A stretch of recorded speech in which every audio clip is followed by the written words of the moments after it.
Bismillahirrahmanirrahim. Assalamualaikum warahmatullahi wabarakatuh. Kami dari kelompok 1 akan mempresentasikan tugas kami, yang dimana tugas kami itu tentang Distance Detection Application COVID-19. Nah, sebelum kami mempresentasikan tugas kami, perkenalkan kami untuk memperkenalkan anggota kami, di mana pemateri pertama. Baik, perkenalkan, nama saya Cynthia Mauda Sumitro dengan NIM S1S1 19001. Dan pemateri kedua yaitu saya sendiri. Nama saya Reskal, NIM S1S1 19011. Dan pemateri ketiga, perkenalkan, nama saya Dini Fadilah dengan NIM S1S1 19003. Lalu pemateri keempat, Nama saya Nurul Hizmi dengan NIM S1S1 19190. dan pemateri kelima. Perkenalkan, nama saya Resti Saleha, NIM S1S1 19013. Itulah nama anggota dari kelompok kami, nama-nama anggota dari kelompok kami.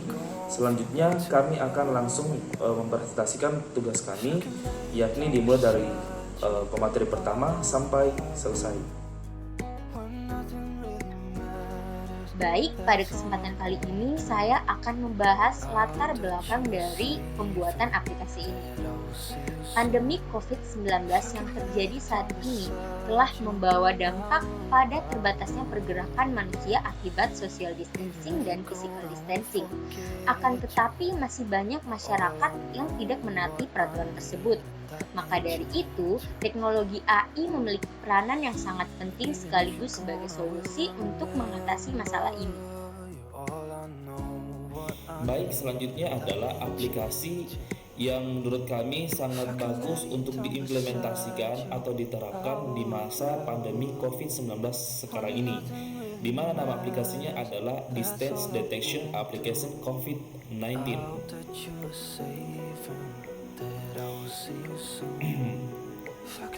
Kenapa kemudian aplikasi ini sangat bagus untuk diimplementasikan? Ada beberapa alasan yang kemudian sangat mendukung aplikasi ini jika diterapkan. Yang pertama, kita bisa melihat adalah tingginya angka positif COVID-19. Tidak bisa dipungkiri lagi bahwa sekarang adalah di mana masa orang yang terkena positif COVID-19 itu sangat meningkat. Seperti itu.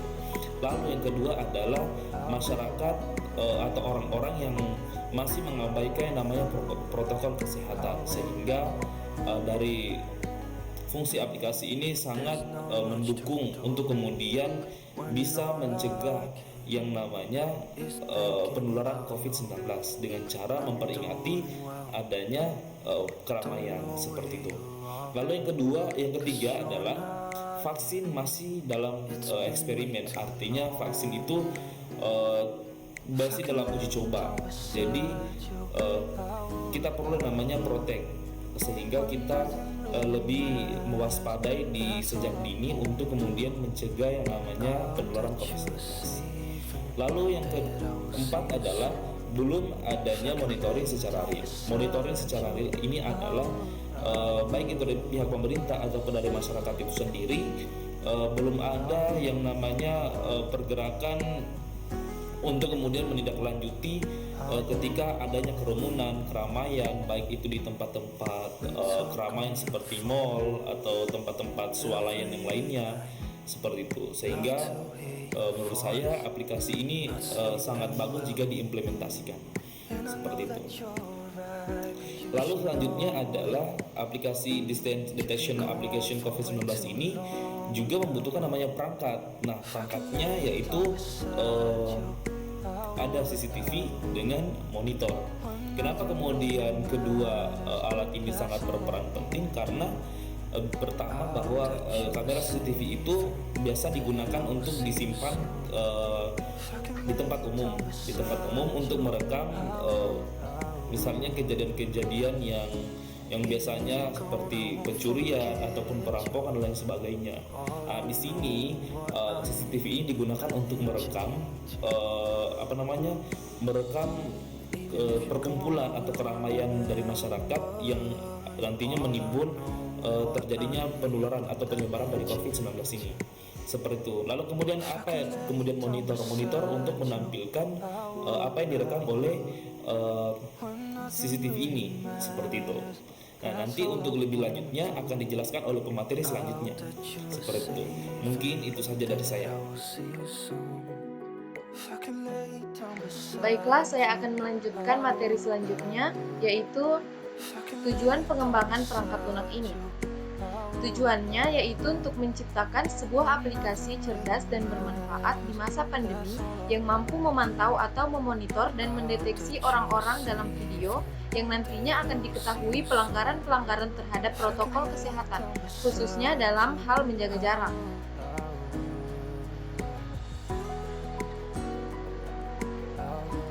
Selanjutnya, ada manfaat. Manfaatnya yang pertama yaitu untuk mendeteksi kepadatan. Mendeteksi kepadatan kerumunan dalam suatu tempat yang tentunya memuat informasi yang bermanfaat. Yang kedua, mendeteksi jarak antar orang. Aplikasi ini mampu untuk mendeteksi jarak antar suatu titik orang ke orang lain. Yang ketiga, ada untuk menampilkan pelanggaran. Aplikasi ini dapat menampilkan pesan pelanggaran jika ditemui orang-orang yang tidak menjaga jarak sesuai protokol. Baik, untuk materi selanjutnya yaitu label atau inputan teknologi social distance monitoring. Nah, untuk label atau inputan yang pertama yaitu terdapat data video. Nah, pada aplikasi ini dia difokuskan untuk memproses data berupa video.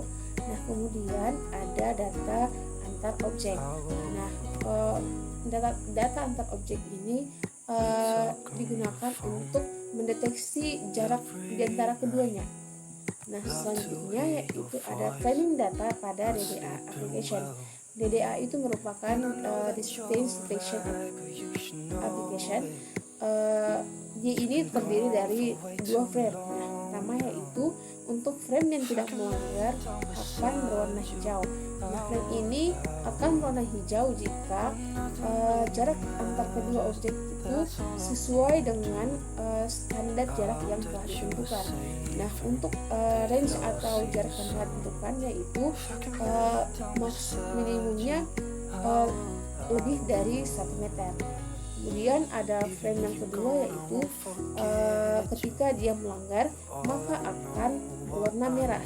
Nah, ini jika jarak yang telah ditentukan telah dilanggar maka akan berwarna merah untuk jarak kedua objeknya. Nah, untuk minimum jarak dari warna merah ini dia kurang dari 1 meter. Nah, jadi ketika jarak antar dua objek tersebut kurang dari 1 meter, maka akan muncul frame warna merah. Nah, itu saja yang bisa saya jelaskan. Saya kembalikan ke moderator. Oke, selanjutnya di sini saya akan melanjutkan penjelasan dari teman saya mengenai data training yang diinputkan dalam pengembangan aplikasi distance detection application ini. Nah, untuk aplikasi DDA COVID-19 ini, untuk data trainingnya itu perlu kita ketahui dulu sebelum saya menjelaskan tentang data training bahwa dalam pengembangan aplikasi DDA COVID-19 ini dia itu menggunakan metode namanya metode Euclidean distance atau metode pencarian jarak antara objek yang satu dengan objek yang lain dalam suatu frame atau dalam suatu gambar. Nah, untuk itu dalam metode Euclidean distance dia itu sudah ada namanya standar nilai untuk menentukan jarak antar objek pada suatu gambar. Nah, di sini jelas pada tabelnya, di sini jelas bahwa ada di sini arah, kemudian jaraknya. Ada 1 meter, 2 meter, 3 meter. Nah, kalau di kehidupan nyata kita dianjurkan oleh pemerintah untuk seminimal mungkin kita jaga jarak sebesar 1 meter. Nah, dikurang dari 1 meter itu berarti kita sudah melanggar dari namanya distance itu atau social distance. Sementara kalau lebih dari 1 meter itu masih aman-aman saja. Nah, dalam metode Euclidean distance ini sudah ada standar nilai yang diberikan dalam menentukan jarak. Nah, di sini jelas ada arah depan, kanan, kiri, bawah, atas dengan jarak 1 meter, 2 meter, 3 meter. Nah, untuk arah depan, misalnya pengambilan gambarnya untuk arah depan, pengambilan gambar atau videonya itu dari arah depan, untuk jarak 1 meter itu standar nilainya untuk jarak antara orang yang satu dengan orang yang lain itu sebesar 89 piksel. Nah, berarti ini standar nilainya. Nah, dari mana 89 piksel ini? Nah, itu berasal dari rumus yang ada di sebelah kiri ini. Jadi angka-angka semua yang ada di sini itu berdasarkan dari rumus metode Euclidean distance. Nah, begitupun untuk jarak 2 meter sama, untuk arah depan itu 65 piksel, untuk jarak 3 meter untuk arah depan itu 91,4. Jadi angka-angka ini itu sudah menjadi standar nilai dalam metode Euclidean distance untuk menentukan jarak antara objek dengan objek yang lain. Nah, sama untuk misalnya pengambilan gambarnya itu dari arah kanan, dari arah kiri, untuk jarak yang 1 meter itu 93, untuk jarak untuk bagian untuk arah kiri juga begitu pun sama, kurang lebih standar nilainya seperti yang tampak pada layar yang Anda lihat ini. Nah, untuk mekanisme atau alur aplikasi, bagaimana aplikasi DDA ini atau distance detection aplikasi ini bekerja. Yang pertama, ketika aplikasi tersebut, sistem tersebut berjalan atau dimulai, maka sistem tersebut akan meminta user atau admin untuk menginput inputan, dia itu dalam bentuk video, apakah itu dalam bentuk formatnya MPV atau MP4. Kemudian dalam bentuk video tersebut itu akan diproses oleh sistem menggunakan algoritma menggunakan algoritma namanya image processing. Jadi dalam video tersebut itu akan diproses dari frame to frame. Jadi setiap gambar diambil, tapi itu dengan bentuk dalam waktu yang sangat cepat. Jadi gambarnya diambil kemudian diproses menggunakan image processing dengan pencarian 3 aspek, yakni ada pencarian kontur, ada pencarian centroid, dan pencarian garis datar. Nah, pencarian kontur ini adalah pencarian lekukan dari wajah atau bentuk tubuh yang ada pada objek pada gambar. Nah, pencarian centroid ini adalah pencarian titik-titik. Nah, ada sini titik-titik merah, titik hijau. Nah, kemudian pencarian garis datar ini adalah pencarian jarak antara objek satu dengan objek yang lain. Nah, sampai kita masuk ke pencarian atau metode Euclidean distance. Nah, metode Euclidean distance ini adalah metode yang akan menentukan atau yang menjadi patokan antara objek satu dengan objek lain, apakah dia melanggar dari social distancing atau tidak. Nah, metode Euclidean distance ini akan bekerja menentukan apakah objek ini satu dengan objek yang lain itu dia itu melanggar. Nah, ketika metode Euclidean distance ini sudah bekerja, maka ini akan menghasilkan output seperti ini. Jadi untuk yang warna hijau ini berarti menandakan bahwa jarak antara orang satu dan orang lain tidak melanggar social distance. Nah, adapun yang merah ini artinya dia melanggar. Nah, kurang lebih penjelasan mekanisme bagaimana alur aplikasi tersebut bekerja seperti itu. Nah, dia seperti ini. Maka dia akan muncul pesan bahwa garis merah artinya melanggar dan garis hijau artinya tidak melanggar. Nah, langsung saja mungkin saya ingin tampilkan video.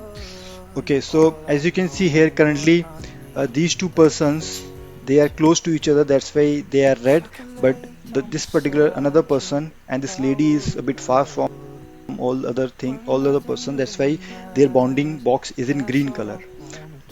Now if we go ahead and we'll see that Di sini mungkin this dapat lady dilihat, as well bahwasanya dengan hitungan cepat atau hitungan kecerdasan buatan sekarang kita sudah bisa menentukan orang tersebut itu melakukan pelanggaran terhadap social distancing atau tidak dengan hitungan detik itulah sekarang kemampuan kecerdasan buatan sekarang industri 4.0, dimana di sini dapat kita lihat bahwa ada tanda atau garis merah pada saat proses itu dimulai atau proses sistem itu berjalan. Langsung ada tanda merah ini menandakan bahwa pencarian orang-orang ini sudah melanggar dari social distancing. Ini merah artinya, ini garis-garis merah ini adalah pencarian kontur. Nah, di sini dalam merah ini, sehingga bisa didapatkan tanda merah ini, sudah ada proses di situ, ada proses image processing, di mana sudah ada metode Euclidean-nya di sini di dalamnya ini, sehingga bisa menghasilkan tanda merah seperti ini. As this particular person's boundary box has become red because they are close to each other now, so that's why their boundary box color has turned from green to red, and then same goes for others as well. Kemudian ada tanda hijau, ini menandakan bahwa dia jarak antara yang satu ini dengan ini tidak berlanggar. So this is how we can monitor the social distancing, and this is how we can calculate the distance between the person. So like now you can see that that lady has turned green again because there is no persons nearby that lady, but later you will see that this particular person will come close to the green lady, thus it will become red for both. Oke, mungkin sampai di sini saja mungkin penjelasan saya mengenai data training yang dilakukan pengembangan aplikasi dan juga bagaimana alur mekanisme aplikasi DDH COVID-19 ini bekerja. Saya kembalikan kepada Mbak. If I could lay down beside you, I would.